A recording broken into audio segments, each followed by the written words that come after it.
Ikiwa imebakia dakika moja kabla ya kuhitimu saa moja kamili saa za Afrika Mashariki, mpenzi mtazamaji wa Baja na Hali, wingi wa matumaini kuwa mchana wako umekuendea salama salmin. Karibu ndani ya Lookuptv Taarifa. Leo tukiwa tumekuandalia habari kemkem, lakini kama kawaida yetu tupate vidokezo.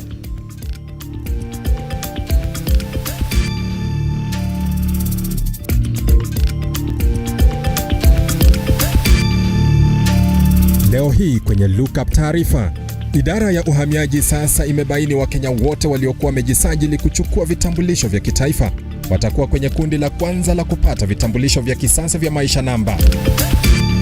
Waziri wa usalama Kithure Kindiki ametoa onyo serikali itakabiliana kikamilifu na ujambazi, huku akizuru kaunti ya Samburu. Watahiniwa KCPE na wenzao wa KEPSEA wakamilisha mitihani yao leo.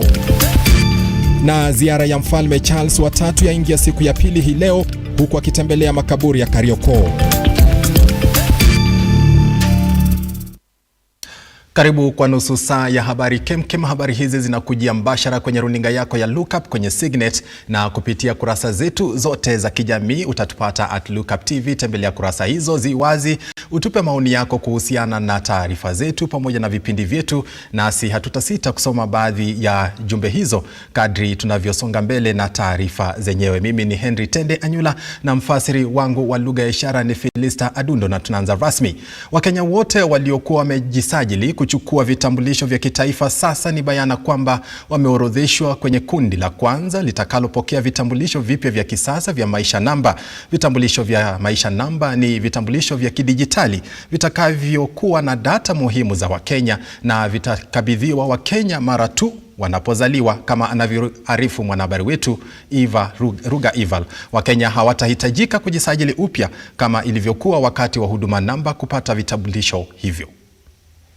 The benefits of a digital economy. Akizungumza na mashirika ya kijamii, Katibu Bitok amedokeza kuwa serikali itazindua mradi wa kukusanya maoni kutoka kwa Wakenya na washikadau husika kuhakikisha kuwa mpito wa kusambazwa kwa Maisha Namba ni kamilifu. On the rollout of this, there are some of the things which will automatically go. One of the things that we believe will go is vetting for IDs. This will really create a lot of inclusivity because there are people in this country who feel they have been marginalized for one reason or another.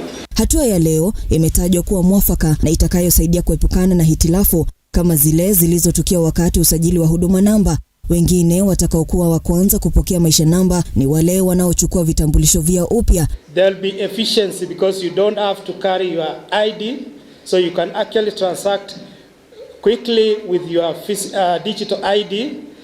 It will also enable sharing of reliable data, which again builds on the trust, and also it increases the privacy for individuals. Maisha Namba inatumia muundo wa utambulishi binafsi, yani unique personal identification. Mkurugenzi mkuu wa shirika la IK aidha amewasilisha wasiwasi dhidi ya usalama wa data zitakazochukuliwa kupitia usajili huu, akiomba serikali kuzingatia swala hili kwa kina. Of course, the bigger context is really service provision, human rights and data governance, and that's the bigger frame. And if we are to go to these international fora and these continental fora with something to offer, then I think we have to make sure that these three elements of quality, essential service provision, leaving nobody behind, human rights that respect everybody's rights regardless of their identity. Maisha Namba itatumika kama kitambulisho cha ujumla, kuanzia cheti cha kuzaliwa na vyeti vyote ambavyo serikali hukabidhi raia wake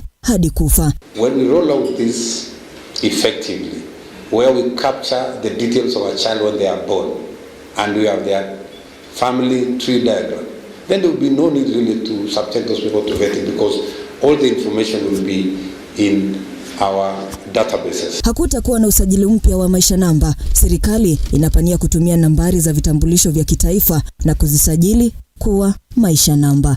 Ruga Ival, Lookuptv. Na tuangazie masuala yanayofungamana na usalama, ambapo waziri wa usalama Kithure Kindiki ameapa kuendeleza vita vikali dhidi ya majambazi wezi wa mifugo ambao wanazidi kuwakosesha usingizi wakazi wa kaskazini mashariki mwa nchi na maeneo ya bonde la Kerio. Kwenye kikao na maafisa wa usalama kaunti ya Samburu, Kindiki amesisitiza kuwa hatalegeza kamba hadi pale wababe wanaotatiza usalama wakamatwe na kuadhibiwa kisheria. Catherine Saina na uketo wa taarifa hii.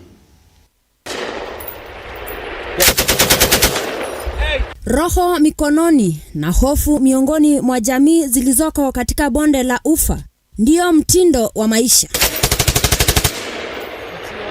Mashirika ya usalama yamejizatiti kufanya kila hima kukabili wizi wa mifugo na ujambazi ambao unakithiriwa kushika kazi miaka 60 zilizopita hadi sasa bila suluhu.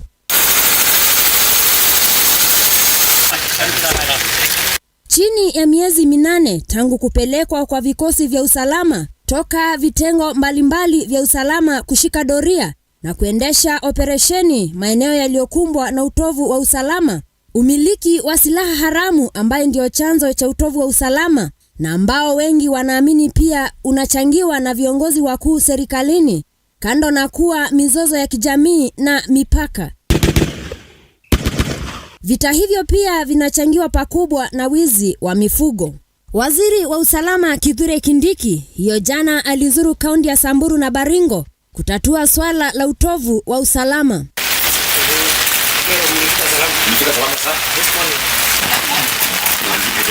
Majangili hao walionyesha ukaidi wao baada ya kuua mtu mmoja katika eneo la Ngaratuko, Baringo Kaskazini, kaunti ya Baringo, takriban kilomita 15 toka alipo Waziri Kindiki akiandaa hafla ya kisirisiri na washikadau wa usalama.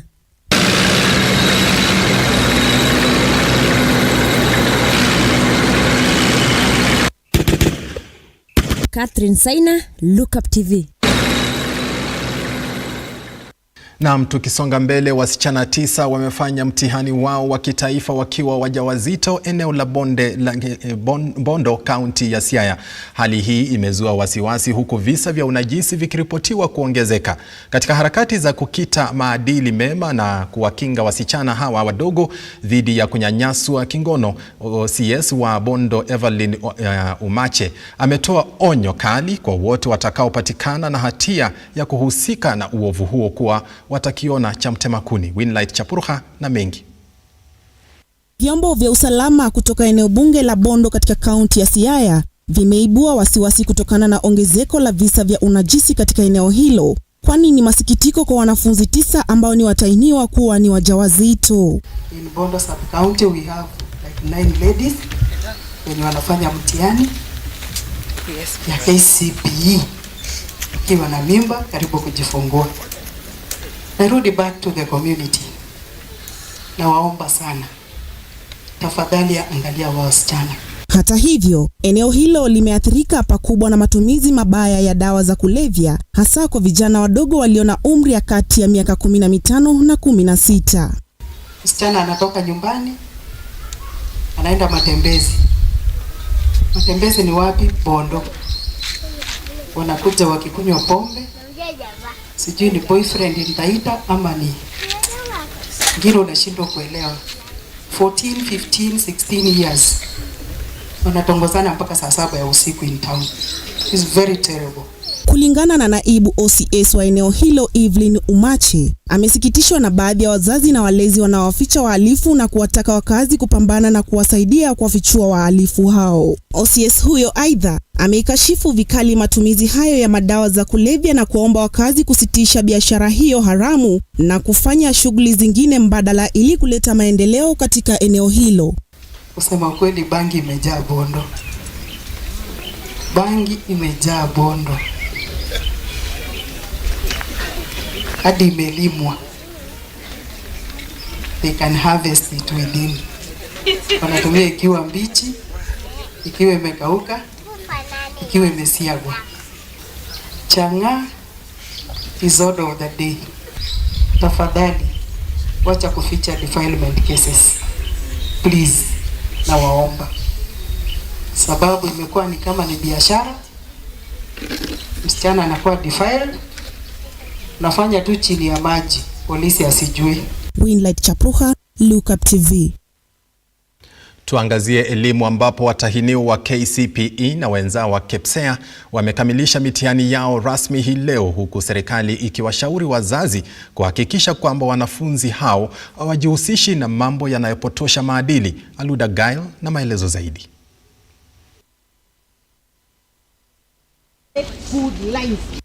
Waswahili husema kilicho na mwanzo hakika hatima inayo. Kwa watahiniwa milioni 1.4 wa KCPE na milioni 1.2 wa KPSEA, safari ilianza zaidi ya miaka 8 na miaka 6 mtawalia imefika mwisho. Novemba mosi mwendo wa saa 7 dhuhuri, watahiniwa hawa wametia kitone kwa mitihani za shule ya msingi. Dawati la runinga ya Lookup inawapa kongole kwa uvumilivu kwa safari ndefu. Katibu katika Wizara ya Mazingira na Tabia Nchi Festus Ngeno akizungumza katika shule ya msingi ya wasichana ya St. Mary's mjini Nakuru amewahakikishia wanafunzi waliokosa kufanya mitihani za KCPE kwamba serikali itahakikisha wamefanya, ikizingatiwa kwamba ni mara ya mwisho mtaala wa KCPE unafanyika nchini. The government is putting in elaborate plans to make sure that any student, any pupil that has missed the KCPE will be plans are being made to make sure that they sit for that exam, especially those who are sick, those who have not been able to do this exam, or those who are in areas that have been affected by other incidences. Noting that there will be no other time that Kenya Certificate of Primary Education will be issued. There is no KCPE next year. Zaidi ya milioni 24 ya Wakenya, ambayo ni 70%, wamefanya mtihani wa KCPE kipindi cha miaka 38 tangu mfumo huo kuanzishwa. Mfumo huo ulianza mwaka 1985. Watahiniwa 1360 walishiriki mjarabu huo uliopisha mfumo wa 844. KCPE inapoondoka jukwani, mtaala wa umilisi CBC unashika moto tena kwa kasi. Sasa watahiniwa wa vyuo vya upili wanatarajiwa kuanza mitihani yao tarehe 6 mwezi Novemba na kukamilisha mnamo tarehe 24 mwezi huu. Aludagail, runinga ya Lookup. Asante sana mwanahabari wetu Aludagail. Tukisonga mbele, mfalme wa Uingereza amesikitikia na kujutia mateso na dhulma zilizotekelezwa na serikali ya Uingereza dhidi ya Wakenya waliokuwa mstari wa mbele kupigania uhuru wa nchi. Katika karamu iliyoandaliwa katika ikulu ya Nairobi, mfalme Charles amesema lengo la ziara yake ni kutathmini kwa kina dhulma hizo na kutembelea maeneo yenye kumbukumbu ya mateso waliopata Wakenya ili kutafuta mwafaka wa uhusiano mwema kati ya Kenya na Uingereza. Hii leo ziara ya mfalme Charles imeingia siku ya pili, akizuru makao makuu ya Umoja wa Mataifa, makaburi ya Kariokoo, miongoni mwa maeneo mengine. Hii hapa taarifa hiyo. Mabibi na mabwana, hamjambo, ni aje? Ni furaha yangu kuwa nanyi jioni ya leo. Ndio ucheshi na furaha iliyotawala karamu iliyoandaliwa ikulu ya Rais Nairobi kwa heshima ya mfalme wa Uingereza Charles akiandamana na Malkia Camilla. Karamu hiyo ikihudhuriwa na Rais William Ruto, viongozi wakuu serikalini na kiongozi wa upinzani Raila Odinga. Katika wingu la furaha, kumbukumbu ya mateso waliopitia Wakenya wakipigania uhuru wa taifa chini ya mwavuli wa Mau Mau ilidhihirika wazi, mfalme Charles akikiri serikali ya Uingereza ilitekeleza unyama usiomithilika. It is the intimacy of our shared history that has brought our people together. However, we must also acknowledge the most painful times of our long and complex relationship. The wrongdoings of the past are a cause of the greatest sorrow and the deepest regret. There were abhorrent and unjustifiable acts of violence committed against Kenyans as they waged, as you said at the United Nations, a painful struggle for independence and sovereignty. And for that, there can be no excuse. Ziara yake ikiingia siku ya pili, mfalme Charles akipanga kutembelea maeneo yenye kumbukumbu ya mateso hayo kupata ufahamu wa athari za dhulma za serikali yake.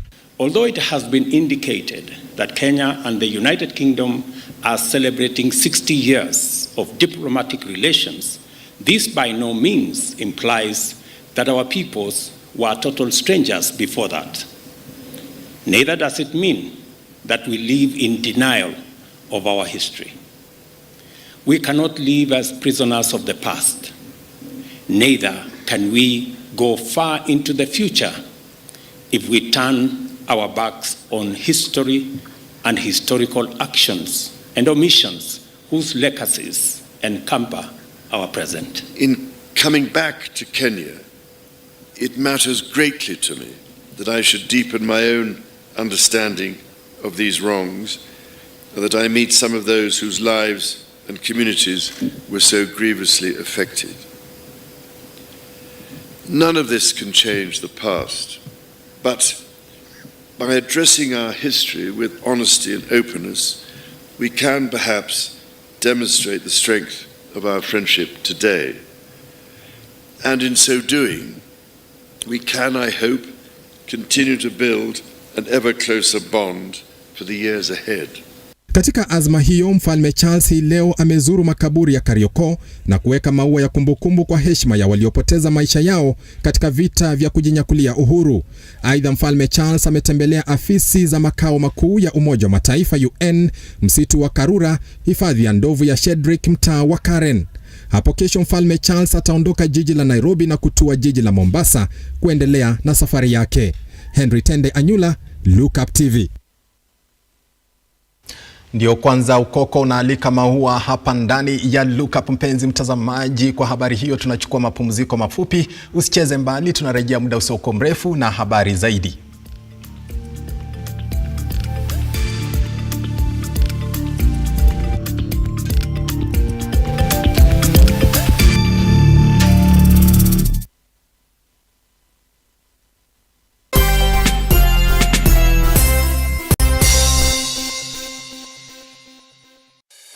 Introducing the Kenya Trade Fair Fusion Sales Drive event in the heart of Nairobi at the Kenya National Archives. It's not just an event, it's sales generation with a remarkable return on investment.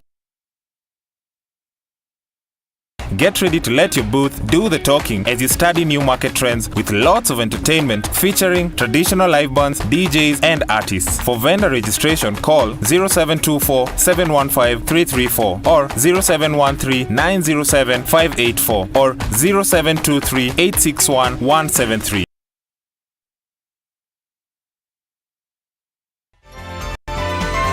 Infinity Industrial Park is one of the largest private industrial parks located along Eastern Bypass, Nairobi, which provides modern infrastructure for smooth operations for industries and business enterprises. Infinity Industrial Park offers world-class amenities and facilities with wide roads, a police station, a power substation, fire station, public transport stage, hospital, and shopping mall. In addition, Infinity Industrial Park also offers CCTV cameras, 24-hour private armed security patrol, sewer, water, fiber optic cable, and 3-phase power connection, added to public utility, canteen, and dining areas. Sail on the golden opportunity to invest in Infinity Industrial Park, fully serviced warehouses at a special price of 3,569 Kenyan shillings per square foot. For more inquiries, visit our website infinityindustrialpark.com.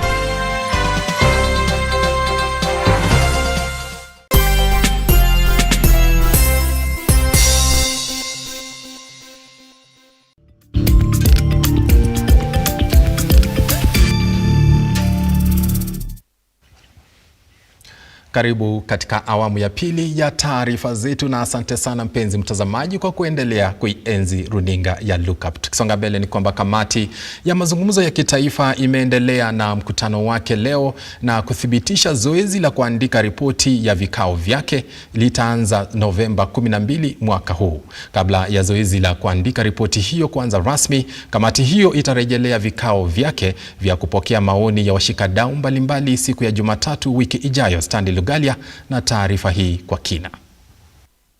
Kufuatia kukosa kuendelea kwa kikao cha Jumatano na idara ya makazi katika ukumbi wa Bomas, mwenyekiti wenza wa kamati ya mazungumzo ya kitaifa Kalonzo Musyoka na Kimani Ichung'wah walisema kamati hiyo itakutana na wataalamu hao Jumatatu Novemba tarehe 6 ili kutoa wasio wao dhidi ya tozo hiyo ya gharama ya maisha, na baadaye kukutana Alhamisi ya Novemba tarehe 9 kukagua na kuboresha mapendekezo mbalimbali kuhusu gharama ya maisha. Tangulia kusema kwamba bado kuna wengine ambao leo tulikuwa tuwatarajia, lakini kwa sababu ya hali ya makalenda zao tukaona kwamba tutawasikiliza Jumatatu ijayo.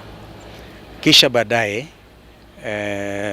Team zenyewe zitajaribu kuyatatua yale ambayo yako pale, sio kuyatatua.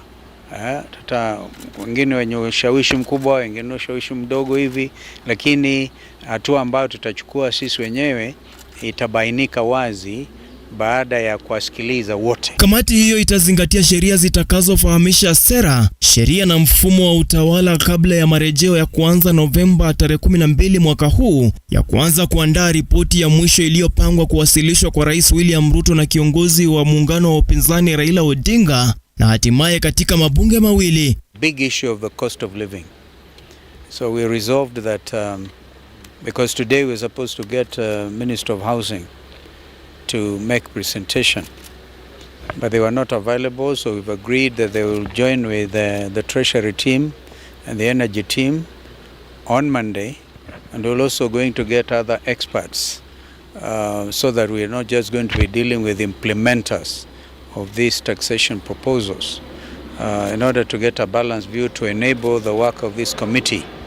We would want to hear other experts as well. So those ones are going to be, a statement is going to issue for the Skemane saying. Wataalamu wengine ambao pia watafika mbele ya NADCO siku ya Jumatatu ni pamoja na maafisa kutoka Wizara za Fedha na Nishati, kukiwa bado mialiko iliyopanuliwa kwa wataalamu kushiriki katika mazungumzo hayo kuhusu swala la gharama kubwa ya maisha linalojadiliwa. Economic experts were, and they're even more appraised with local issues than even those in the Bretton Woods institutions. Therefore, since they have not confirmed, we have not scheduled them, since they have not confirmed appearance. Yeah. As His Excellency has said, by Thursday we shall now review and consider as a committee all the proposals that will have come to us from all the experts, and thereafter retreat to do the final report. And as His Excellency has said, on or before the 22nd, we expect to give the final report to the principals and also table our report before Parliament, both houses. Wenyeviti hawa wawili walijitokeza kufafanua juu ya kushindwa kujitokeza na kisha kusambaza taarifa kwa vyombo vya habari ili kudhibitisha madai yao ya awali, na kuahidi kukutana na wataalamu hao Jumatatu Novemba 6 ili kushughulikia athari za ushuru wa nyumba na gharama ya maisha, kamati inapojikwamua kupiku muda wa siku 90 wa mamlaka ya kamati ambayo inatazamiwa kukamilika Novemba 26. Stanley Lugaria, Lookuptv. Tukiachana na mazungumzo ya kitaifa, mamlaka ya malipo ya uzeeni RBA imelalamikia hatua ya waajiri kutowasilisha takriban shilingi bilioni 40 ya makato ya malipo ya uzeeni kwa mamlaka hiyo. Kulingana na kaimu mkurugenzi wa mamlaka hiyo Caroline Wabwire, kutowasilishwa kwa makato hayo kumechangia pakubwa kuhangaika kwa maelfu ya Wakenya wanaotegemea fedha hizo za malipo ya uzeeni.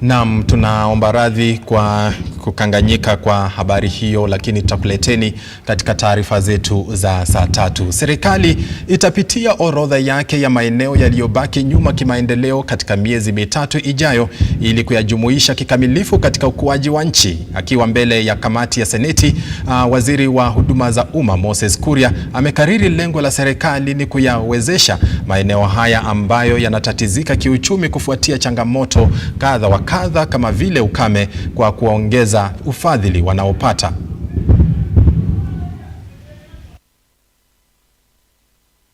Akijitokeza mbele ya bunge la Seneti leo, waziri wa huduma za umma Moses Kuria amesisitiza kuwa serikali chini ya wizara yake itarekebisha orodha yake ya maeneo ili kujumuisha maeneo ambayo yameachwa nyuma, huku pia ikiorodhesha maeneo ambayo yamenawiri chini ya miezi mitatu ijayo.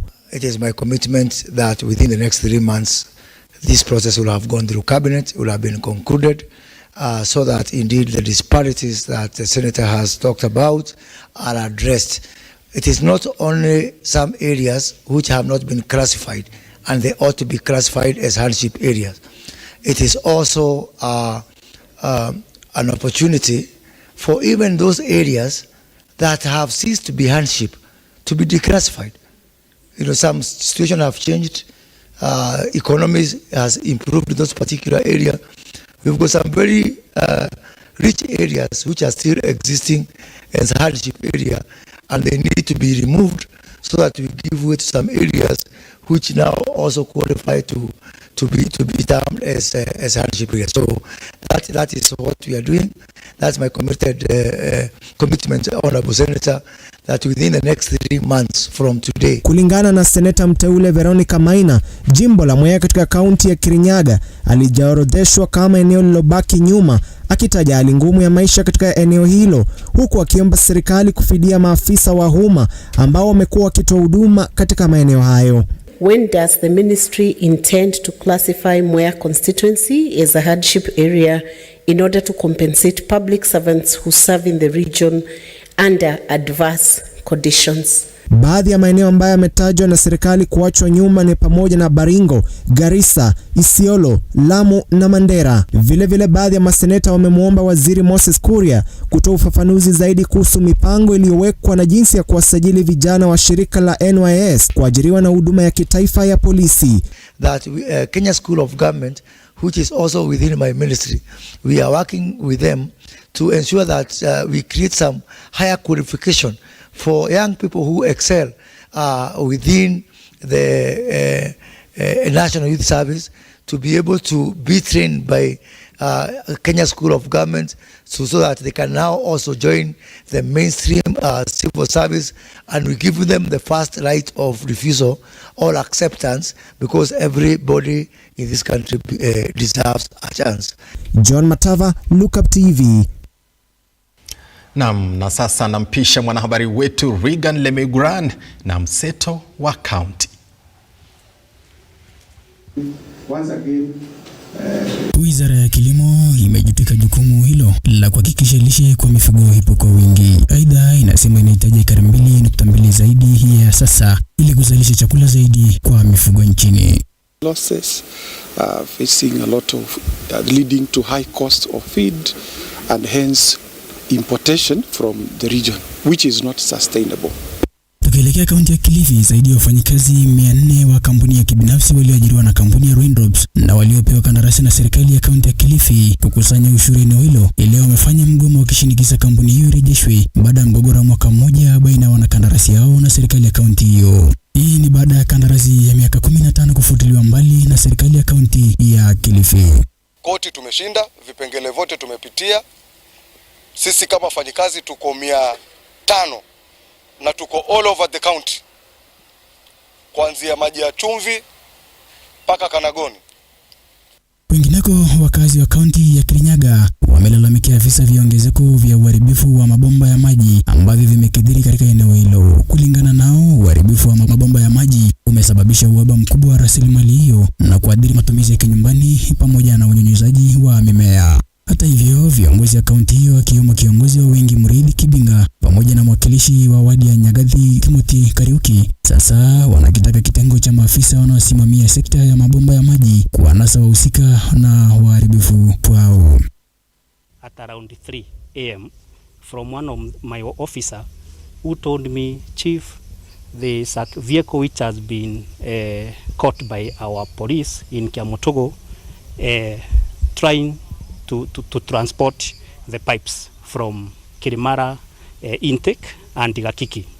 Tukimalizia na taarifa kutoka kaunti ya Kisii, makanisa eneo hilo yanapasa sauti wakiibua wasiwasi wao wa kutozwa ushuru na serikali ya kaunti hiyo, wakidai wanatozwa ushuru kushiriki ibada. Wakiongozwa na kasisi Lawrence Omambia, viongozi hao wa kidini wanasema kuwa licha ya gavana Simba Arati kuahidi kuwasilisha ombi lao bungeni, hoja yao inafaa kutuliwa maanani, kwani ni kinyume na sheria na maandiko takatifu na kutaka ibada ya usiku irejeshwe mara moja.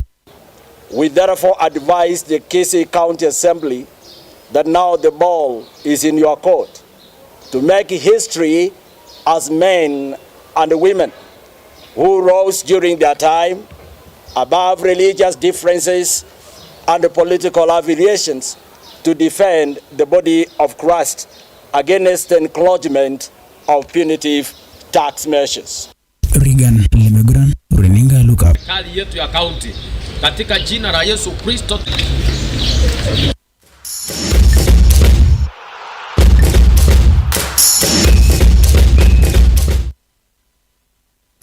Karibu tudunde viwanjani. Timu ya taifa ya raga ya wachezaji 15 Simbas imetoa ushindi wa alama 36 kwa 12 dhidi ya Zambia katika kombe la Victoria linaloandaliwa jijini Kampala, Uganda. Aidha, kikosi hicho cha wachezaji 25 kinachoongozwa na wakufunzi Curtis Katwa na Carlos Aluoch kitamenyana na wenyeji Uganda Jumapili katika mchuano wa pili katika uga wa Kings Park Arena jijini Uganda.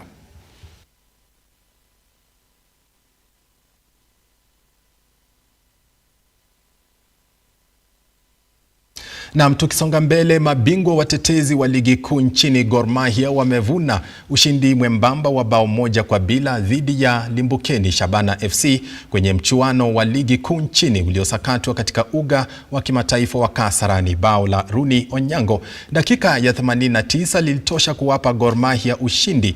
Kwenye mechi nyingine, Bandari wamewapiga Police FC mabao 3-2. FC Leopards nao wamesajili sare tasa dhidi ya Kariobangi Sharks. Tusker kwa upande wao wamekubali pigo la goli 1-0 dhidi ya Ulinzi Stars.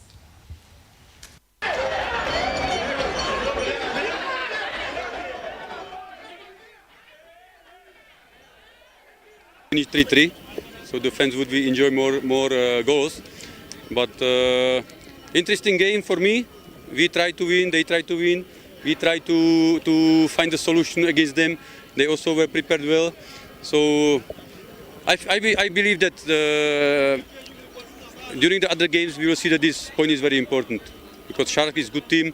We are getting somewhere, so we have to take this one point with to be humble. I know the fans are always demanding in AFC. They always wants to win, but we are getting somewhere. First half, we had 1 or 2 chances even in the second half, but honestly I think AFC came up a bit strong in the second half. Did some good counters, very dangerous on set piece, very good corner kicks from them, and the effort together with their coach and the players, whatever they put in the second half, maybe they deserved more. So to me, I'll say that I want to appreciate for the point I had.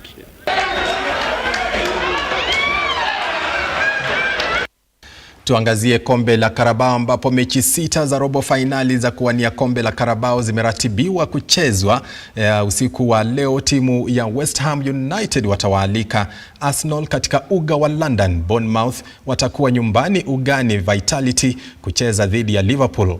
Chelsea watamenyana na Blackburn ugani Stamford Bridge. Everton wavane na Burnley katika uwanja wa Goodison Park. Ipswich Town watawaalika Fulham katika uwanja wa Portsmouth Road. Now Manchester United watapiga dhidi ya Newcastle United ugani Old Trafford.